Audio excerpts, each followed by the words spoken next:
Hello दोस्तों, DElEd first semester की math class में आपका स्वागत है। और ये 11वीं क्लास है। इससे पहले आप लोग 10 क्लासें देख चुके हैं और जिन लोगों ने नहीं देखी हैं वो लोग यूट्यूब पर प्लेलिस्ट पर जाकर देख सकते हैं। और जो लोग पहली बार क्लास अटेंड कर रहे हैं वो लोग कृपया चैनल को सब्सक्राइब करें और ज़्यादा से ज़्यादा शेयर करें जिससे कि ज़्यादा से ज़्यादा लोग जुड़ सकें। तो ज़्यादा टाइम ना वेस्ट करते हुए देखते हैं आज की क्लास का फर्स्ट क्वेश्चन क्या दिया गया है। देखिए, कह रहा है कि 1 से लेकर 100 तक की सभी समस्त प्राकृतिक संख्याओं का योगफल ज्ञात कीजिए। तो हमसे कह रहा है 1 से लेकर 100 तक की संख्याओं का योगफल पूछा गया है। तो सबसे पहले हम लोग देखते हैं फॉर्मूला इसमें क्या लगेगा। तो ध्यान रखना है, लगातार संख्याएं आपको दी जाएं,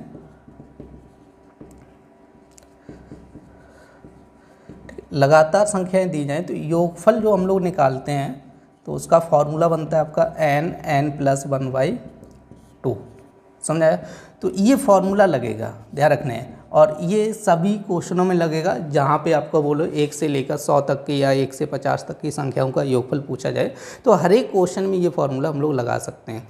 और ध्यान रखना है, जो n है, n ये होता है कि जैसे 1 से 60 तक की आपसे बोल रहा है संख्याएँ, तो उसमें जो लास्ट संख्या कितनी है, 60 है, तो n = कितना हो जाएगा, 60 हो जाएगा। यहाँ पे क्या कह रहा है कि 1 से लेकर 100 तक की कह रहा है, तो यहाँ पे n = कितना हो जाएगा, 100 हो जाएगा। ध्यान रखना है, समझे? तो यहाँ से 1 से लेकर लगातार कितनी कह रहा है, 100 संख्याएं कह रहा है, तो n का मान कितना हो गया, 100 हो गया। तो ये चीज़ ध्यान रखना है, n जो होता है वो संख्याएं होती है। तो यहाँ पे कितनी कह रहा था, 100 कह रहा है, तो n का मान कितना हो जाएगा, 100 हो जाएगा। लिखना चाहो तो ऐसे लिख लो, n = कितना हो जाएगा, 100, या ऐसे लिख लो 1 से 100 तक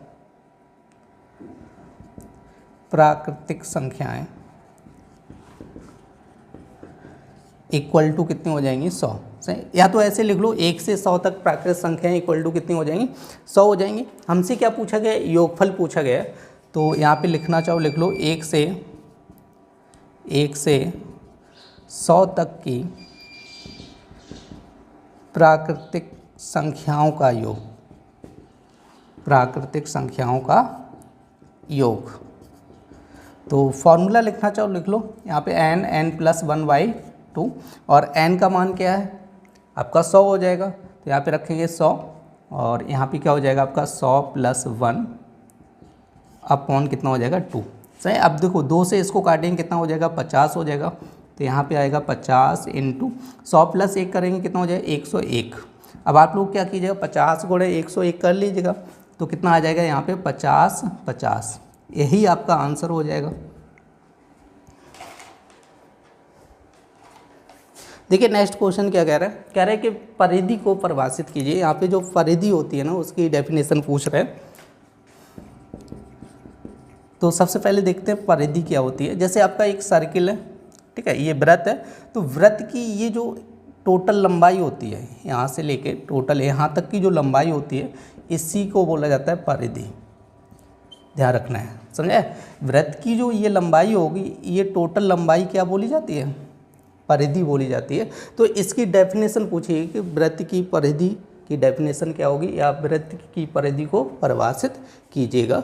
तो यहाँ पे लिखना है, वृत्ताकार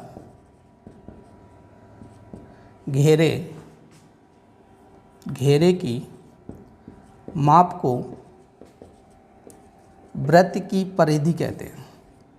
माप को वृत्त की परिधि कहते हैं।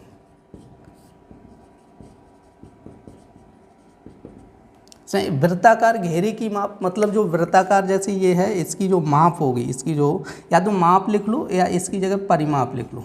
ध्यान रखना है, देखो परिमाप या परिधि एक ही चीज़ होती है, एक ही बात होती है। ध्यान रखना है, अगर आपसे परिमाप पूछता है तो आप लोग समझ लेना इसकी टोटल लंबाई पूछिए, या परिधि पूछे तो इसकी टोटल लंबाई। सही, दोनों एक ही चीज़ होती है। ध्यान रखना है, हमने क्या लिखा था, वृत्ताकार घेरे की माप को हम लोग क्या कहते हैं, वृत्त की परिधि कहते हैं। और यहाँ से देखो वृत्त की परिधि की एक फॉर्मूला भी होता है। वृत्त की परिधि क्या होता है, 2πr। क्लियर? r क्या होती है, इसकी त्रिज्या होती है। कई बार आप लोगों को बता चुका हूँ, यहाँ से जो केंद्र से लेकर परिधि तक की दूरी क्या बोली जाती है, त्रिज्या बोली जाती है, जिसको हम लोग किससे प्रदर्शित करते हैं, r से। एक फॉर्मूला और होता है वृत्त का क्षेत्रफल से। तो वृत्त का क्षेत्रफल क्या होता है, πr²। तो ध्यान रखना है ये दोनों फार्मूले इंपॉर्टेंट है और एग्जाम में पूछे भी जाते हैं, इनसे रिलेटेड क्वेश्चन सवाल भी आते हैं आप लोगों के एग्जाम में।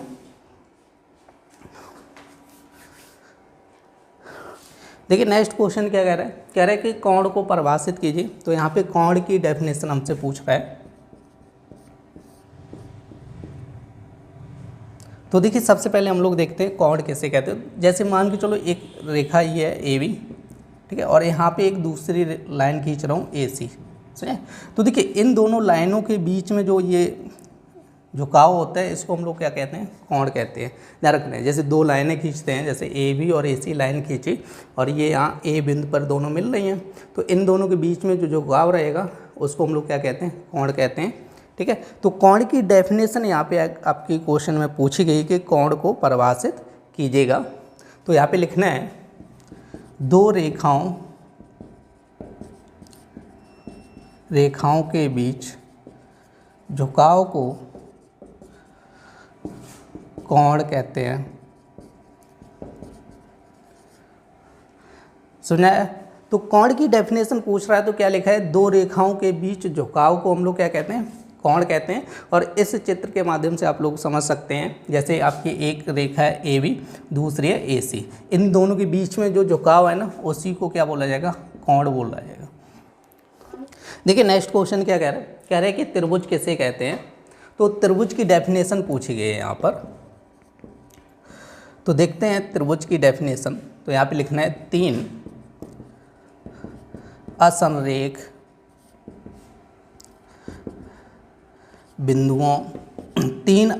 बिंदुओं को सरल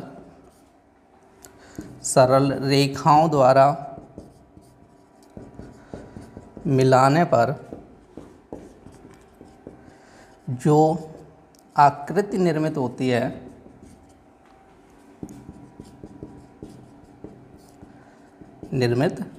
है उसे त्रिभुज कहते हैं।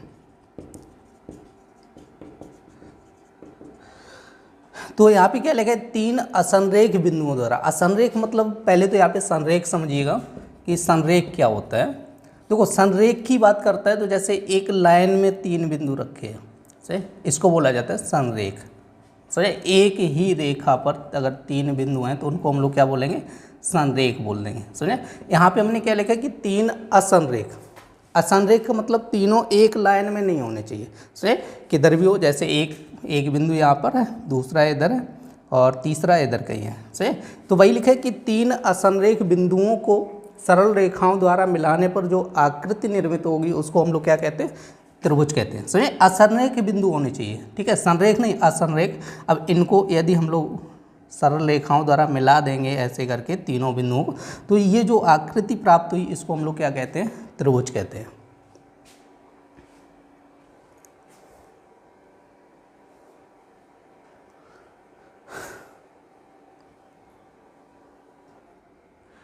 देखिए नेक्स्ट क्वेश्चन क्या कह रहा है, वर्ग से क्या आशय है।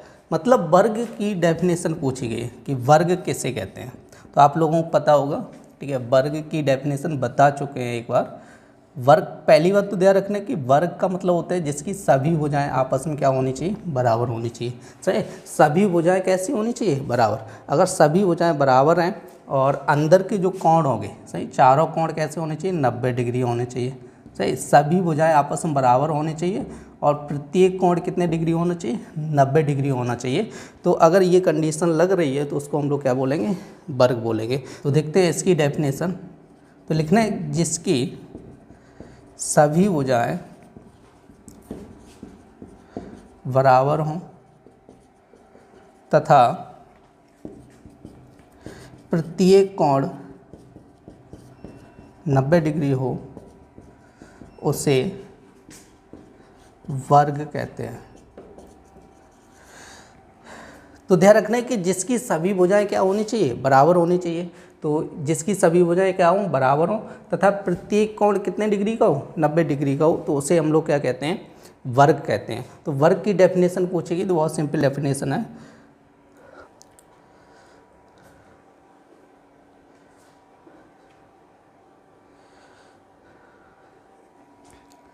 देखिए नेक्स्ट क्वेश्चन क्या कह रहा है, कह रहा है कि व्यास किसे कहते हैं। तो यहाँ पे व्यास की डेफिनेशन पूछी गई है।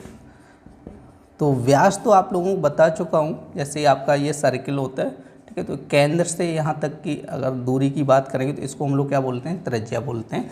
और इधर पूरी लाइन खींच दी जाए केंद्र से होकर तो इसको हम लोग क्या बोलते हैं, व्यास बोलते हैं। ध्यान रखना है, सही। तो यदि कोई जैसे दो बिंदुओं को मिलाने वाली रेखा यदि केंद्र से होकर जाती है तो उसको हम लोग क्या बोल देते हैं, व्यास बोल देते हैं। जैसे वृत्त पर स्थित दो बिंदु हैं, जैसे एक बिंदु ये, एक बिंदु ये, इन दोनों को मिलाया, लेकिन ये क्या है कि केंद्र से होके जा रही है। अगर ये केंद्र से होके जा रही है तो इसको हम लोग क्या बोलेंगे, व्यास बोल देते हैं।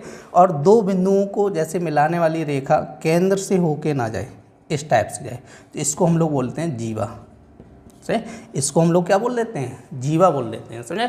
यदि केंद्र से होके ना जाए तो क्या बोलेंगे, जीवा बोलेंगे। यदि केंद्र से होके जाएगी तो क्या बोलेंगे, व्यास बोलेंगे। तो इसकी डेफिनेशन लिखनी है, वृत्त पर स्थित दो बिंदुओं को मिलाने वाली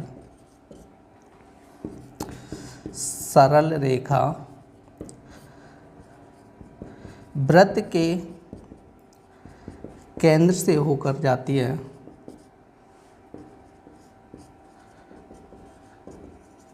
है तो उसे व्यास कहते हैं।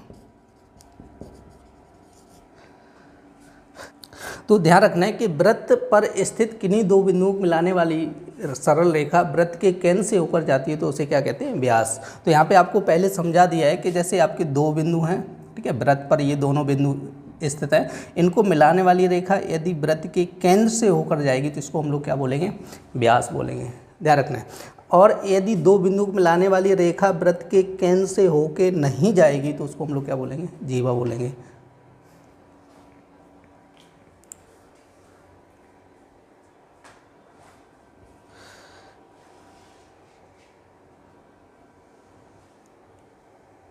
ये थी डीएलएड फर्स्ट सेमेस्टर की 11वीं क्लास। उम्मीद करते हैं आप लोगों को पसंद आई होगी। यदि पसंद आई हो तो कृपया लाइक करें और ज़्यादा से ज़्यादा शेयर करें, जिससे कि ज़्यादा से ज़्यादा लोग जुड़